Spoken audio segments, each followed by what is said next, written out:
அனைவருக்கும் அன்பான வணக்கம். நீங்கள் கேட்டுக்கொண்டிருப்பது கதைகளை. வாசிப்பவர் ஹேமலதா ஜெகநாத். அமரர் கல்கி எழுதிய சிவகாமியின் சபதம் பாகம் 4 அத்தியாயம் 17 உறங்கா இரவு.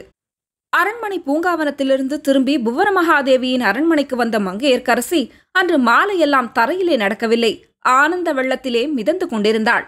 அவள் சற்றும் எதிர்பாராத காரியம் நடந்துவிட்டது. அத்தகைய பாக்கியம் தனக்கு கிட்டும் என்பதாக அவள் கனவிலும் எண்ணவில்லை. அவளுடைய தந்தை போர்க்களத்திற்கு போன பிறகு அவளுடைய வாழ்க்கையே சூன்யமாக போயிருந்தது.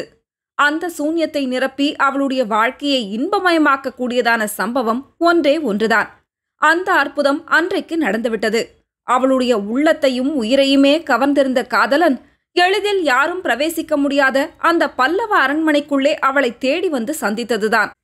சந்தித்ததோடு அல்லாமல் அவளிடம் தனது இடையரா காதலையும் சிறிதும் சந்தேகத்துக்கு இடமின்றி வெளியிட்டார். அவளுடைய வாழ்க்கையை ஆனந்தமயமாக்கக்கூடிய பேரு வேறு என்ன இருக்கிறது? இந்த அற்புத சம்பவத்தை பற்றி யாரிடமாவது சொல்ல வேண்டுமென்று அவளுடைய உள்ளம் துடித்து கொண்டிருந்தது. ஆனால் யாரிடம் சொல்வது? சொல்வதனால் தன்னை புதல்வி என கொண்டு அன்பு செலுத்தி வரும் புவனமகாதேவியிடம்தான் சொல்ல வேண்டும். ஆனால் அன்று மாலை புவனமகாதேவியின் முகபாவமும் சுபாவமும் ஓரளவு மாறியிருந்தன. தன் அந்தரங்கத்தை வெளியிட்டு பேசக்கூடிய நிலைமையில் அவர் இல்லை என்பதை மங்கையர்க்கரசி கண்டாள். சிவபூஜையின் போது கூட தேவியின் திருமுகத்தில் வழக்கமான சாந்தமும் புன்னகையும் பொலியவில்லை. மங்கையர்க்கரசியிடம் அவர் 2 தடவை அக்காரணமாக சிடுசிடுப்பாக பேசினார். மற்ற நாளாயிருந்தால் தேவி அவ்விதம் சிடுசிடுப்பாக பேசியது மங்கையர்க்கரசியின் உள்ளத்தை வெகுவாக வருத்தப்படுத்தியிருக்கும். ஆனால் இன்று மங்கையர்க்கரசி அதையெல்லாம் பொருட்படுத்தவில்லை. தன் மனத்தில் பொங்கி வந்த குதூகலத்தை தேவியிடம் பகிர்ந்து கொள்ள முடியவில்லையே என்று மட்டும்தான் அவள் கவலைப்பட்டாள். இருட்டி 1:30 ஜாம நேரம் ஆனபோது மங்கையர்க்கரசி வழக்கம் போல் புவனமகாதேவியின் படுக்கை அறைக்கு பக்கத்தில் தனக்கென்று அளிக்கப்பட்டிருந்த அறையில் படுத்துக்கொண்டாள். ஆனால் உறக்கம் மட்டும் வரவே இல்லை. கண்ணிமைகள் மூடிக்கொள்ளவே மறுத்துவிட்டன. துயரத்தினாலும் கவலையினாலும் தூக்கம் கெடுவதைக் காட்டிலும் எதிர்பாராத சந்தோஷத்தினாலும் உள்ள கிளர்ச்சியாலும் உறக்கம் அதிகமாக கெடும் என்பதை அன்று மங்கையர்க்கரசி கண்டாள். சற்று நேரத்துக்கெல்லாம் தூங்கும் முயற்சியையே விட்டுவிட்டு தன் வருங்கால வாழ்க்கையை பற்றிய மனோராஜ்யங்களில் ஈடுபட்டாள். இவ்விதம் இரவின் 2ஆம் ஜாமம் முடிந்து 3வது ஜாமம் ஆரம்பமாயிற்று. அந்த நடுநிசி வேளையில் நிசப்தம் குடிக்கொண்டிருந்த அந்த அரண்மனையில் திடீரென்று கேட்ட ஒரு சப்தம் மங்கையர்க்கரசியை தூக்கி வாரி போட்டது. அது வெகு சாதாரண லேசான சப்தம்தான், வேறொன்றுமில்லை. ஏதோ ஒரு கதவு திறக்கப்படும் சப்தம். ஆயினும் அந்த வேளையில் அத்தகைய சப்தம் மங்கையர்க்கரசிக்கு ஏதோ ஒருவித காரணமில்லாத பயத்தை உண்டாக்கியது. அவள் படுத்திருந்த அறைக்கு வெளியே தாழ்வாரத்தில் மெல்லிய காலடிகளின் சப்தம் அவள் கவனத்தை கவர்ந்தது. அந்த நேரத்தில் புவனமகாதேவியின் அறைக்கருகே அவ்விதம் நடமாடத் துணிந்தது யாராயிருக்கும்? இன்னது என்று தெளிவாய் தெரியாத திகில் கொண்ட உள்ளத்துடன் மங்கையர்க்கரசி தன் படுக்கையில் எழுந்து உட்கார்ந்தாள். காலடி சப்தம் மேலும் மேலும் நெருங்கி தம் அறைக்கு பக்கத்தில் வருவதாக தோன்றியது. அப்படி வருவது யார் என்று தெரிந்து கொள்ள வேண்டுமென்ற ஆவல் அவளை பீடித்தது. சப்தம் செய்யாமல் படுக்கையிலிருந்து எழுந்து அவளுடைய அறையிலிருந்து வெளித்தாழ்வாரத்தை நோக்கிய பலகணியின் அருகே சென்று வெளியிலிருந்து தன்னை பார்க்க முடியாதபடி மறைவாக நின்றாள். மறுகணமே அவளுடைய ஆவல் நிறைவேறியது. தாழ்வாரத்தில் இருவர் வந்து கொண்டிருந்தார்கள். முன்னால் கையில் தீபமேந்திய தாதி பெண்ணும் அவளுக்கு பின்னால் வானமாதேவியும் வந்து கொண்டிருந்தார்கள். ஆம், அது வானமாதேவிதான். ஆனால் அவருடைய முகம் ஏன் அப்படி பேயடித்த முகத்தைப் போல் வெளுத்து விகாரமடைந்து போயிருக்கிறது?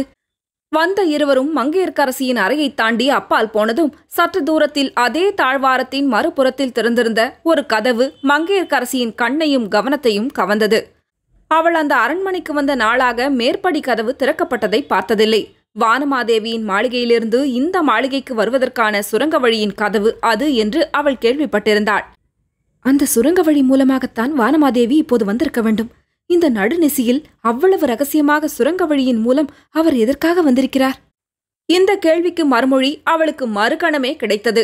வந்தவர்கள் இருவரும் புவனமகாதேவியின் படுக்கையறை வாசற்கதவண்டை நின்றார்கள். கையில் விளக்குடன் வந்த தாதிப்பெண் கதவை லேசாக தட்டினாள். உள்ளே இருந்து யார் என்ற கேள்வி கேட்டது. நான் தானம்மா என்றார் வானமாதேவி. இதோ வந்துவிட்டேன் என்னும் குரல் கேட்ட மறுகணமே கதவும் திறந்தது. தாதி பெண்ணை வெளியில் நிறுத்திவிட்டு வானமாதேவி உள்ளே சென்றார். வானமாதேவியின் பயப்பிராந்தி கொண்ட வெளிரிய முகத்தை பார்த்த மங்கையர்க்கரசியின் மனத்தில் சொல்ல முடியாத கவலையோடு பயமும் குடிக்கொண்டது. பூர்ணச்சந்திரனை ஒத்த பிரகாசமான பல்லவ சக்கரவர்த்தினியின் வதனம் 4 நாளைக்குள் அப்படி மாறிப்போயிருக்கும் காரணம் என்ன? அவருக்கு அத்தகைய கவலையையும் பயத்தையும் உண்டாக்கும் விபரீதம் என்ன? சக்கரவர்த்தி போர்க்களத்துக்கு போன போது கூட வானமாதேவி எவ்வளவோ தைரியமாகவும் உற்சாகமாகவும் இருந்தாரே. அதை பற்றி தான் ஆச்சரியப்பட்டதும் உண்டல்லவா? அப்படிப்பட்டவரை இவ்விதம் மாற்றும்படியாக எத்தகைய அபாயம் எதிர்நோக்கி வந்து கொண்டிருக்கிறது? அந்த அபாயம் அவரோடு மட்டும் போகுமா, அல்லது அந்த அரண்மனையில் உள்ள மற்றவர்களையும் பீடிக்குமா? கள்ளம் கபடமற்ற பெண்ணாகிய மங்கையர்க்கரசிக்கு மேற்படி விஷயத்தை தெரிந்து கொள்ளும் பொருட்டு ஒற்று கேட்பது ஒரு பிசகான காரியமாகவே தோன்றவில்லை. எனவே புவன மகாதேவியின் அறைக்கும் தன்னுடைய அறைக்கும் மத்தியிலிருந்த கதவண்டை சென்று நின்று மாமிக்கும் மருமகளுக்கும் நடந்த சம்பாஷணையை ஒற்று கேட்கத் தொடங்கினாள். அந்த சம்பாஷணையின் ஆரம்பமே அவளுடைய மனத்தில் என்றுமில்லாத பீதியை உண்டாக்கி உடம்பெல்லாம் நடுங்கும்படி செய்தது. போக போக அவள் காதில் விழுந்த விவரங்கள் சொல்ல முடியாத வியப்பையும் எல்லையில்லாத பீதியையும் மாறி மாறி அளித்தன. சில சமயம் அவள் உடம்பின் ரத்தம் கொதிப்பது போலவும், சில சமயம் அவளுடைய இருதய துடிப்பு நின்று போவது போலவும் உணர்ச்சிகளை உண்டாக்கின. அப்படியெல்லாம் அந்த பேதை பெண்ணை கலங்கச் செய்து வேதனைக்குள்ளாக்கிய சம்பாஷணையின் விவரம் இதுதான்.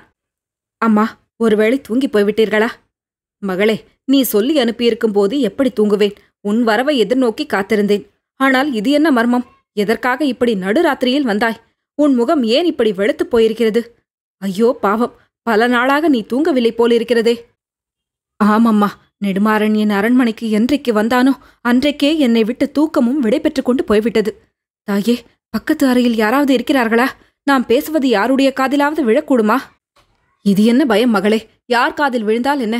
யாருக்காக நீ பயப்படுகிறாய்? பல்லவ சாம்ராஜ்யத்தின் சக்கரவர்த்தினி, சத்ரு மல்லரின் மருமகள், மாமல்லரின் பட்ட மகிழ்ச்சி, யாருக்காக இப்படி பயப்பட வேண்டும்? யாருக்காக நான் பயப்படுகிறேன் என்றா கேட்கிறீர்கள்? அம்மா, நமது அரண்மனையில் உள்ள ஒவ்வொரு பணியாளிடமும் ஒவ்வொரு பணிப்பெண்ணிடமும் பயப்படுகிறேன். அப்படியானால் உன் பின்னோடு அழைத்து வந்தாயே அவள்? செவிடும் ஊமையுமாக இருப்பவளை பார்த்து அழைத்து வந்தேன். மகளே, இது என்ன பேச்சு? உன்னுடைய பணிப்பெண்களிடமே நீ பயப்படும்படியான அவசியம் என்ன நேர்ந்தது? வீரபாண்டிய குலத்திலே பிறந்து வீர பல்லவர் வம்சத்தில் வாழ்க்கைப்பட்டவள் இத்தகைய பயத்துக்கு ஆளாகலாமா? இது என்ன அவமானம்? அம்மா, இதில் உள்ள மான அவமானமெல்லாம் பாண்டிய குலத்துக்குத்தான், பல்லவ குலத்துக்கு ஒன்றுமில்லை. என் அரண்மனை பணிப்பெண் ஒருத்தி சமணர்களுடைய வேவுக்காரியாகி நெடுமாறனுக்கும் சமணர்களுக்கும் நடுவே தூது போய் வருகிறாள் என்று அறிந்தேன். அவள் வந்து சொன்ன செய்தியின் பேரில் நேற்றிரவு நடுநிசியில் நெடுமாறன் சமண சித்தர்களின் அந்தரங்க மந்திர கூட்டத்துக்கு போய்விட்டு வந்தான். ஆம் மகளே, இது என்ன விந்தை? காஞ்சி நகரில் இன்னும் சமணர்கள் தங்கள் காரியங்களை நடத்தி கொண்டிருக்கிறார்களா? ஆம் தாயே, நெடுமாறனைத் தொடர்ந்து அந்த சமண சித்தர்களும் வந்திருக்கிறார்கள். நெடுமாறன் அவர்களை பார்க்க போன போது அங்கே நடந்த காரியங்களை கேட்டால் இன்னும் தாங்கள் பயங்கரம் அடைவீர்கள். என்ன நடந்தது மகளே? நெடுமாறனுடைய மனத்தை கெடுப்பதற்காக என்னவெல்லாமோ அவர்கள் மந்திர தந்திரங்களை கையாளுகிறார்களாம். பாவம், நெடுமாறனுடைய புத்தி அடியோடு பேதலித்துப் போயிருக்கிறது. ஆனால் சமணர்களுடைய நோக்கம்தான் என்ன? யாரோ ஒரு பையனை மந்திர சக்தியால் மயக்கி வருங்காலத்தில் வரப்போவதை அகக்கண்ணால் கண்டு சொல்ல சொன்னார்களாம். வாதாபி யுத்தத்தில் வெற்றி அடைந்தவுடனே தங்களுடைய புதல்வர் நெடுமாறன் மீது பொறாமை கொண்டு அவனை கத்தியால் வெட்டி கொல்வதாக அவன் கண்டு சொன்னானாம். ஐயோ, இது என்ன கொடுமை! அப்புறம்? ஆனால் அந்த விதியையும் சமண சித்தர்களின் சக்தியால் மாற்றலாம் என்று அவர்கள் சொன்னார்களாம். அவர்களின் விருப்பத்தின்படி நடந்தால் நெடுமாறனை தக்ஷிண தேசத்தின் ஏக சக்கராதிபதியாக இந்த காஞ்சியிலேயே பட்டாபிஷேகம் செய்து வைப்பதாக சொன்னார்களாம். இதெல்லாம் உனக்கு எப்படி தெரிந்தது மகளே? நமது ஒற்றர் தலைவன் சத்ருக்னன் எல்லாவற்றையும் ஒளிந்திருந்து பார்த்து கொண்டிருந்தானாம். ஆஹா, மகேந்திர பல்லவர் மீது பழி தீர்த்து கொள்ள சமணர்கள் நல்ல சந்தர்ப்பத்தைத்தான் தேடிக்கொண்டிருக்கிறார்கள்.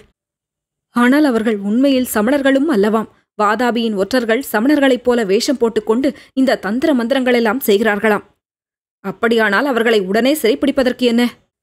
சிறைப்பிடித்தால் அதனால் அபாயம் வரலாம் என்று சத்ருக்னன் பயப்படுகிறான். பாண்டிய சைன்யத்தை உடனே காஞ்சியை கைப்பற்றும்படி நெடுமாறன் சொல்லலாம் என்றும் காரியம் மிஞ்சி விபரீதமாகிவிடும் என்றும் அஞ்சுகிறான். வேறு என்ன யோசனையைத்தான் சத்ருக்னன் சொல்கிறான்? அவனுக்கு ஒன்றும் சொல்ல தெரியவில்லை தாயே. உடனே சக்கரவர்த்திக்கு செய்தி அனுப்ப வேண்டும் என்றான்.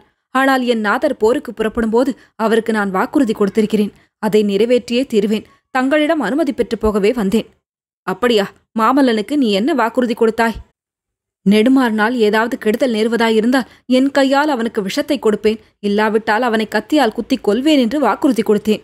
ஆ, இது என்ன பாபம்? உன் தலையில் இவ்வளவு பெரிய பாரத்தை வைத்துவிட்டு என் மகன் எப்படி புறப்பட்டு போனான்? அம்மா, என்னிடம் அவர் பரிபூர்ண நம்பிக்கை வைத்துச் சென்றார். அந்த நம்பிக்கையை உண்மையாக்குவேன். குழந்தாய், நாளை மாலை வரையில் எனக்கு அவகாசம் கொடு. முடிவாக என் யோசனையை சொல்கிறேன். அம்மா, அடுத்த அறையில் யார் இருக்கிறது? ஏதோ சப்தம் கேட்பது போல் தோன்றியது. இந்த அரண்மனையை பற்றி நீ சந்தேகிக்க வேண்டாம். இங்கு யாரும் அப்படிப்பட்டவர்கள் இல்லை. அப்படியா நினைக்கிறீர்கள்? இன்று சாயங்காலம் நடந்ததை கேட்டால் ஆச்சரியப்பட்டு போவீர்கள். சாயங்காலம் என்ன நடந்தது? நெடுமாறன் பூந்தோட்டத்தில் உலாவி விட்டு வருவதாக சொல்லிப் போனான். வெகு நேரம் அவன் திரும்பி வராமல் இருக்கவே எனக்கு ஏதோ சந்தேகமாயிருந்தது. அவனை தேடிக்கொண்டு நான் சென்றேன். பூங்காவனத்தில் செடிகள் அடர்ந்திருந்த ஓரிடத்தில் நெடுமாறனும் ஒரு பெண்ணும் நின்று அந்தரங்கமாக பேசிக் கொண்டிருந்தார்கள். அந்த பெண் யார் தெரியுமா? யார்? தாங்கள் ஸ்வீகார புதல்வியாக கொண்டு அன்புடன் ஆதரித்து வளர்க்கிறீர்களே, அந்த சோழ நாட்டு பெண்தான். என்ன, மங்கையர்க்கரசியா? ஆம் தாயே, மங்கையர்க்கரசியேதான். மகளே, நீ யாரை பற்றி என்ன சொன்னாலும் நம்புகிறேன். ஆனால் மங்கையர்க்கரசியை மட்டும் ஒரு நாளும் சந்தேகிக்க மாட்டேன். ஆனால் என் கண்ணாலேயே பார்த்தேன் அம்மா. கண்ணாலே என்ன பார்த்தாய்? இருவரும் பேசிக் கொண்டிருந்ததை பார்த்தாய், அவ்வளவுதானே? இவள் பூஜைக்கு மலர் எடுக்கப் போயிருந்தாள். தற்செயலாக நெடுமாறன் அங்கு வந்திருப்பான். ஏதாவது கேட்டிருப்பான். இவளும் யாரோ பாண்டிய நாட்டு வாலிபனை பற்றி விசாரிக்க வேண்டுமென்று சொல்லிக் கொண்டிருந்தாள். அவர்களுடைய நடவடிக்கைகள் மிக்க சந்தேகாஸ்பதமாய் இருந்தன அம்மா. இப்போதுள்ள உன்னுடைய மனோநிலையில் யாரை பற்றியும் சந்தேகம் தோன்றலாம். போய் வருகிறேன் அம்மா. தங்களிடம் சொன்ன பிறகு என் இருதயத்தை அழுத்திக் கொண்டிருந்த பாரம் கொஞ்சம் குறைந்திருப்பது போல் தோன்றியது. போய் வா குழந்தாய். மீனாட்சி அம்மன் அருளால் உன்னுடைய இருதயத்தின் பாரம் முழுவதும் நீங்கட்டும். இதன் பிறகு கதவு திறந்து மூடும் சப்தம் கேட்டது. அதைத் தொடர்ந்து காலடி சப்தமும் மறுபடியும் கதவு திறந்து மூடும் சப்தமும் கேட்டன. பிறகு அந்த அரண்மனையில் ஆழ்ந்த நிசப்தம் குடிகொண்டது. மேற்படி சம்பாஷணை முழுவதையும் கேட்டுக்கொண்டு சித்திர பதுமை போல் கதவண்டை நின்ற மங்கையர்க்கரசி அன்று இரவு முழுவதும் ஒரு கண நேரம் கூட கண்ணை மூடவில்லை. இதற்கு முன் விளங்காத பல மர்மங்கள் மேற்படி சம்பாஷணையின் மூலம் அவளுக்கு தெரிய வந்தன. பாண்டியகுமாரன் தான் தன்னுடைய காதலன் என்ற செய்தி அவளுக்கு எல்லையற்ற உவகையையும் வியப்பையும் அளித்தது. தான் அவனை பற்றி அடிக்கடி கண்ட கனவின் பொருள் ஒருவாறு விளங்கிற்று. அவனுக்கு அந்த அரண்மனையில் நேர்வதற்கிருந்த பேரபாயம் அவளுக்கு சொல்ல முடியாத திகிலையும் கவலையையும் அளித்தது. அந்த பேரபாயத்திலிருந்து அவனை தப்புவிக்கும் பொறுப்பும் பாக்கியமும் தனக்குரியவை என்பதையும் உணர்ந்தாள். இம்மாதிரி எண்ணங்கள் அவளுக்கு இரவு முழுதும் ஒரு கணமும் தூக்கமில்லாமல் செய்துவிட்டன. மறுநாள் மாலை குறிப்பிட்ட சமயத்துக்கு சற்று முன்னாலேயே பூங்காவனத்துக்கு சென்று காத்திருந்தாள்.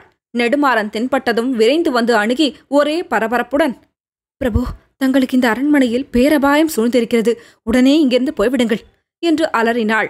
நெடுமாறன் சிறிது வியப்புடன், என்ன சொல்லுகிறாய்? எனக்கா பேரபாயம் வரப்போகிறது? இந்த ஏழைக்கு யாரால் என்ன அபாயம் நேரக்கூடும் என்றான். சுவாமி, என்னை இனியும் ஏமாற்ற நினைக்க வேண்டாம். தாங்கள்தான் பாண்டியகுமாரர் என்பதை அறிந்து கொண்டேன்.